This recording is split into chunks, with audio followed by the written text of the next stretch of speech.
Today's video, I'm going to teach you how to add custom widgets in Notion. If you want to make your Notion workspace feel more personal, more visual, or simply more useful at a glance, adding widgets is a great way to do it. Widgets can include things like clocks, weather displays, countdowns, or life progress bars. And they can help turn a plain page into a more engaging dashboard. To get started, the first thing you need to do is choose a widget provider. There are several popular third-party platforms that offer widgets designed specifically for use in Notion, including sites like Indify, Blocks, Me, and Aption. Once you are on one of these platforms, browse through the available options and pick the type of widget you want to use.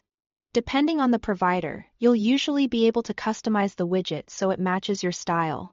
For example, you may be able to change colors, themes, fonts, or layout details. Take a moment here to make it look the way you want. Since this is what will appear directly inside your Notion page, after customizing the widget, copy the embed link provided by the widget platform. This link is what connects the widget to Notion, so make sure you copy the correct one. In most cases, there will be a clear button to copy it to your clipboard. Next, open Notion and go to the specific page or dashboard where you want the widget to appear. It's a good idea to think about placement before embedding it, especially if you are working on a homepage or a productivity dashboard and want everything to look organized. Once you are on the page, click on an empty text block. Type /embed, then press enter. This opens Notion's embed tool, which allows you to insert content from external sources directly onto the page. Now paste the embed URL you copied into the box that appears. And then click Embed Link. Notion will generate the widget and place it on the page for you. This usually only takes a moment when the widget appears.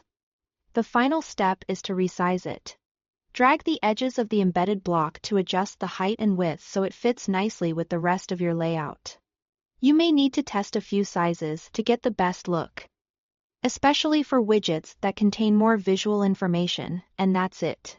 Once your widget is in place, your Notion page will feel more customized, dynamic, and functional.